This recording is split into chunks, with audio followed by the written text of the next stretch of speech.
वक्फ board के सारे member Muslims, और उनकी सैलरी कहाँ से आता है, उनका पेमेंट कहाँ से आता है, वो जनता के टैक्स के पैसे से, जो इनकम टैक्स देते हैं, जीएसटी देते हैं, वहाँ से पैसा आता है। और आर्टिकल 27 कहता है मजहब के आधार पे आप पैसा भी नहीं खर्च करेंगे।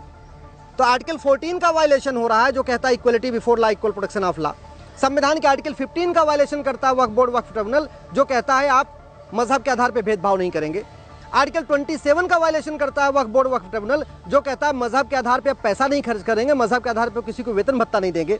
और सबसे बड़ी बात, ये वक्फ बोर्ड, वक्फ ट्रिब्यूनल केवल अनकॉन्स्टिट्यूशनल नहीं है, अन इस्लामिक है और अनकुरानिक भी है। क्यों? क्योंकि वक्फ का मतलब होता है दान करना, वक्फ का मतलब होता है चैरिटी करना। किसी और दान क्या की जाती है? जो अपनी जमीन हो। अगर मैं कोई जमीन वक्फ कर रहा हूं तो या तो अपनी पुश्तैनी जमीन में वक्फ कर सकता हूं, या जो मैंने अपनी गाढ़ी कमाई से कमाया, जो गाढ़ी कमाई से अपनी जमीन खरीदी, उसको मैं वक्फ कर सकता हूं। नाजायज तरीके से ली हुई जमीन कभी वक्फ हो ही नहीं सकती, किसी दूसरे की जमीन वक्फ हो ही नहीं सकती। अवैध तरीके से हड़पी गई जमीन कोई वक्फ हो ही नहीं सकती। किसी का हत्या करके, किसी का मर्डर करके, किसी के तलवार के दम पे छीनी गई जमीन वक्फ हो ही नहीं सकती है। और जब वक्फ हो ही नहीं सकती तो ये जो गोरी, गजनी, कुतुबुद्दीन ऐबक, इल्तुमिश, खिलजी, तुगलक, लोधी, नादिर शाह अब्दाली, होशंग शाह, आदिल शाह बुरहान, या बाबर, हुमायूं, अकबर, शाहजहां, औरंगजेब, हैदर, टीपू, इनकी जो जमीन थी जिसको इन्होंने वक्फ घोषित किया, वो किया कैसे? भाई ये जितने भी वहशी दरिंदे थे, इन्होंने कोई मेहनत से जमीन कमाई नहीं, ये सारी की सारी जमीन भारत के लोगों की थी। ये जितने वहशी दरिंदे थे, इन्होंने न जमीन खरीदी अपनी मेहनत से, अपनी मेहनत के पैसे से, और न किसी ने उनको अपनी इच्छा से उनको दान किया। अगर किसी भारत के आदमी ने अपनी जमीन अपनी इच्छा से इनको दिया होता तब तो वो वक्फ कर सकते थे, लेकिन ऐसा तो है नहीं। इन वहशी दरिंदों ने केवल तलवार के दम पे भारत के लोगों की जमीन छीना, हत्या करके छीना, बलात्कार करके छीना, धमकी देके छीना, मर्डर करके छीना। तो छीनी हुई जमीन वक्फ नहीं होती है। वक्फ केवल अपनी पुश्तैनी जमीन होती है या अपनी गाढ़ी कमाई से खरीदी गई जमीन ही वक्फ होती है। यहाँ की जमीन न इन वहशी दरिंदों की पुश्तैनी जमीन थी और न उन्होंने अपनी गाढ़ी कमाई से खरीदा। सबसे बड़ी बात, केवल जो पाक जमीन होती है, जो पाक पैसा होता है, वही वक्फ किया जाता है। नापाक जमीन, नापाक पैसा वक्फ नहीं किया जा सकता। एक तरफ हम कहते हैं हिंदू, जैन, बौद्ध, सिख काफिर हैं, एक तरफ कहते हैं हिंदू, जैन, बौद्ध, सिख नापाक हैं। तो जो हिंदू, जैन, बौद्ध, सिख नापाक हैं, उनकी जमीन भी नापाक है। अब उनकी जमीन भी नापाक है तो वक्फ कैसे हो सकती है?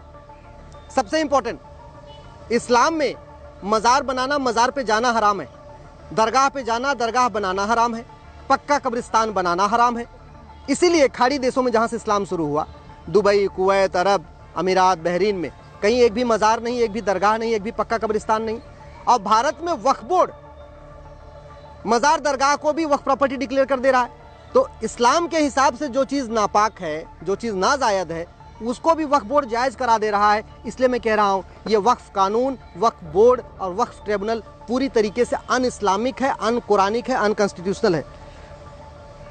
एक और चीज़, किसी भी ज़मीन का जब तक मालिकाना हक ट्रांसफ़र न कर दिया जाए, अपने नाम पे ना आ जाए, तब तक उसको आदमी कोई वक्फ कर नहीं सकता। आज़ादी के समय वक्फ बोर्ड के पास 45,000 एकड़ ज़मीन थी। आज की डेट में वक्फ बोर्ड के पास 10 लाख एकड़ ज़मीन है, यानी पिछले 75 साल में लगभग 9.5 लाख एकड़ ज़मीन बढ़ गई। अब सवाल ये, 9.5 लाख एकड़ ज़मीन दान किसने किया? सच्चर कमेटी कहती है मुसलमानों की हालत दलितों से बदतर है। ओवैसी खुद ही कहते रहते हैं, राहुल गांधी भी कहते रहते हैं मुसलमान बहुत पिछड़े हैं, बहुत गरीब हैं, इनके पास रहने की जगह नहीं है।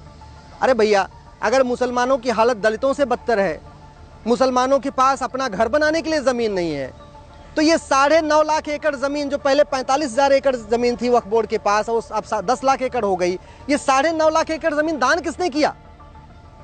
और अगर वास्तव में किसी ने दान किया है तो सर्टिफिकेट दिखाने में क्या दिक्कत है? वो तारीख बताने में क्या दिक्कत है, किस दिन हमने दान किया? दान करते समय जो कागज़ कोई बनवाया होगा उसको दिखाने की क्या ज़रूरत है? दान किसी के सामने किया होगा, उस गवाह को सामने लाने में क्या दिक्कत है? सच्चाई तो ये है कि ये जो 45,000 एकड़ ज़मीन से 10 लाख एकड़ ज़मीन हुई है, ये नदियों के किनारे पे कब्जा किया गया है, हाईवे के किनारे कब्जा किया गया है, जंगलों में कब्जा किया गया है, पहाड़ियों को कब्जा किया गया है, आदिवासियों के ज़मीन को कब्जा किया गया है, जो पब्लिक रेलवे की ज़मीन है उस पर कब्जा किया गया है। गांव में जो ऊसर ज़मीन होती है, बंजर ज़मीन होती है, खेल का मैदान होता है, चारागाह होता है, शादी विवाह जहां बारात आती है वो जो ज़मीन होती है, उन ज़मीनों को कब्जा किया है। शहर के पार्कों को डिक्लेयर कर दिया गया है कि ये भी जो है वक्फ बोर्ड की ज़मीन। और सबसे बड़े आश्चर्य की बात ये, ऐसी ज़मीन को भी कह दिया है वक्फ बोर्ड की, ये कह के कि यहाँ तो बाबर का घोड़ा घास खाता था, यहाँ औरंगजेब की बकरी घास खाती थी। ऐसे एक एक नए नए बहाना लेके भी पूरी ज़मीन को वक्फ बोर्ड डिक्लेयर किया गया। इसलिए मैं कह रहा हूँ वक्फ बोर्ड में संशोधन करने से काम नहीं चलेगा। इस वक्फ बोर्ड, वक्फ एक्ट, वक्फ कानून को ख़त्म करना पड़ेगा। और वैसे भी जिस टायर में 44 छेद हो जाए ना, उसका पंचर नहीं बनवाना चाहिए, उस टायर को बदल देना चाहिए। जिस घर में 44 जगह से बारिश पानी टपकने लग जाए ना, उस छत में रिपेयरिंग नहीं कराना चाहिए, उस छत को बदल देना चाहिए। इसी तरीके से इस वक्फ एक्ट, वक्फ बोर्ड, वक्फ ट्रिब्यूनल में संशोधन करने से काम नहीं चलेगा। इसमें 44 छेद हो चुके हैं, 44 छेद ठीक करने से, पंचर लगाने से ठीक नहीं होगा।